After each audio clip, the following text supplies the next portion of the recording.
Hello there, lovely internet and you beautiful creatures of the beyond. Let's talk today about Dark Matter, which is a series. We're gonna watch the trailer and then we're gonna discuss more about it. What happened? Who are you? How did I get on board? What is this place? You don't remember, do you? No. That makes 6 of us. We all woke up just like you. No memories. No idea who we are or how we got here. Looks like we're dead in space. We're gonna need to check this place out. How do you know how to fly this thing? I don't know. I just do. You sure you know how to handle those things? I'm gonna say yes. What is it? Blackness. A big metal door. I remember. Remember what? Who stole our memories? Do you remember why this person wiped our memories?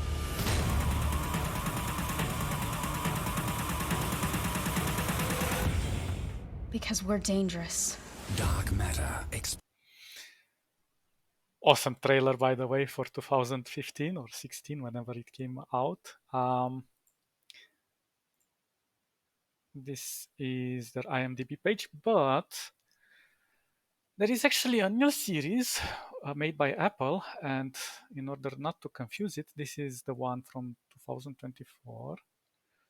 And it's interesting, but kind of mediocre. I've seen too many series like this is about alternative realities, and it's kind of a letdown because it's kind of cliche. If you want to see something better, I highly recommend you watch Counterpart.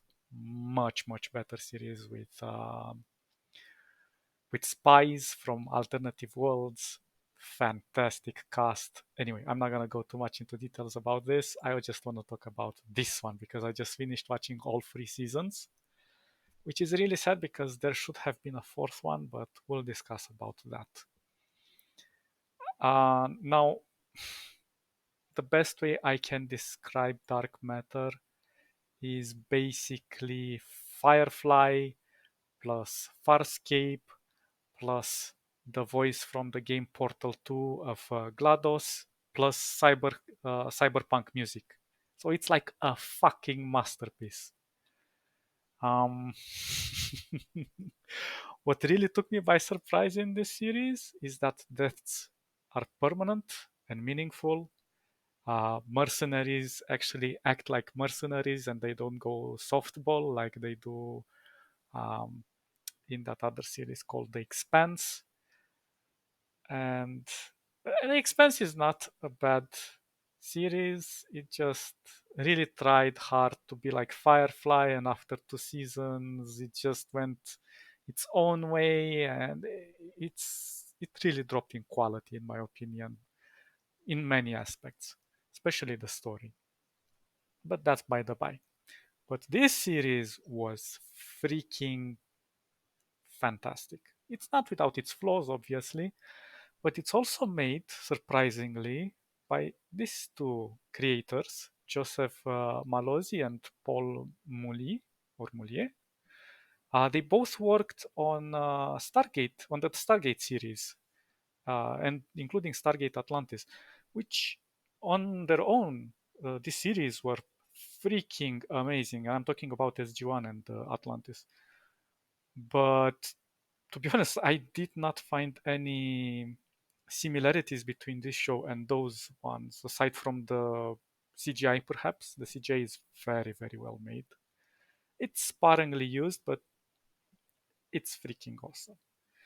Um, so basically, this is a story about bad guys going after even better guys. And mercy is not written in their portfolio. Um, they are cruel when they need to be cruel, and they execute their dirty jobs efficiently. Um, what else?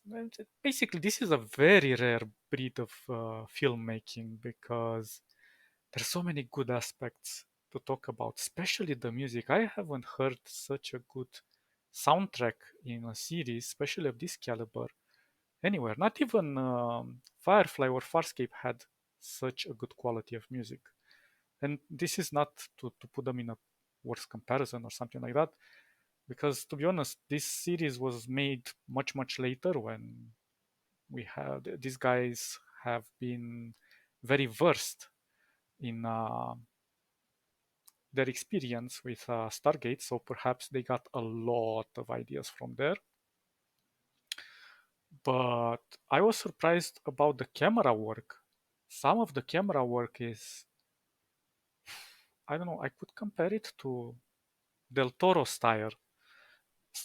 It's freaking just minute. I mean, a lot of attention to details, to the story, to the background, to the set, to everything. I think they really worked with engineers and scientists on this one because the story is so well stitched up. And there was a plan on how to do every season. They thought of everything, literally everything. So it was spotless. They didn't improvise anywhere.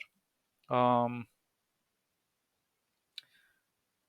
I believe that the writing is very sophisticated, and what really was a pleasant surprise for me was when they got angry, they didn't start swearing. Sure, there are a few swears here and there, but a a large majority of the time they have like quirky, smart one-liners, and that fits perfectly wherever it falls. Um, and you have lots of cool things like secret identities, betrayals, amazing twists that I personally did not see coming. So this is rare because I've seen so many series. I'm used to anticipate what's going to happen, and but a large majority of the time they circumvented that expectation. I was like, whoa, that's cool. They have deep and meaningful worlds with immersive lores, established entities, corporate wars. The well, the difference between the classes in society, a lot of variety in many aspects related to the topics they present.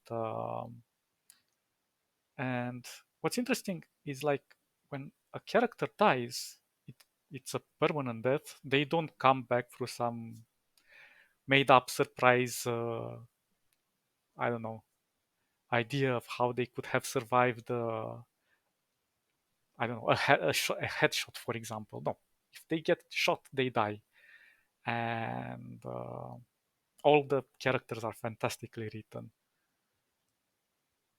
And the crazy thing is that even the guys that have short roles, even for an episode or even for a short fragment of that episode, they all act, I don't know, very professional. And the crew, mainly the crew, stands out superbly, especially because they have such a wide palette of emotions and acting experience. At the first glance, we're not given much to go on when we're presenting the characters, and they're very cleverly named from 1 to 6 plus the android. So it's easy to remember them, but later throughout the plot, when things get more complicated, it's easy to follow their stories and their backgrounds and how they their backgrounds combine with one another and how they're connected to some events or things. And it's, wow, it just gives you goosebumps how good they molded and carved this whole world. But unfortunately, maybe it is a bit too sophisticated for a common audience, and probably this is why they have lost their funding after season 3, which ended on a cliffhanger for season 4, and it was a very good cliffhanger. And it's sad. I really think they should reconsider and make maybe a movie, like just like they did with Firefly. Instead of making the last season, they just made a movie to finalize the whole story. And I think they should do this here as well. although it has been some years, the series finished somewhere in 2017. I still think they can bring the cast back. Um, I have only good things to say about this series. It's just wow, a lot of good ambience. They even have some deep moral and complex dilemmas about artificial intelligence and extraterrestrial life, and crazy, crazy, crazy how much in depth it goes with these topics. But you don't even realize they're there. They just feel so fantastic, so natural, and they're presented to you so organically that you feel it's from that world. It belongs there. Uh, there, I could name just maybe one or two episodes that were a bit off or took the immersion out, but even those as a standalone, they they had quite a nice impact. And even though they could have skipped some of them, I still think they gave a lot of personality to how this show has shaped up to be. And man, that cliffhanger at the end is just a shame. It was getting so interesting. I'm not gonna spoil it for you because I'm afraid to even talk about some of the things. Even the antagonists are some of the cleverest ones I have seen.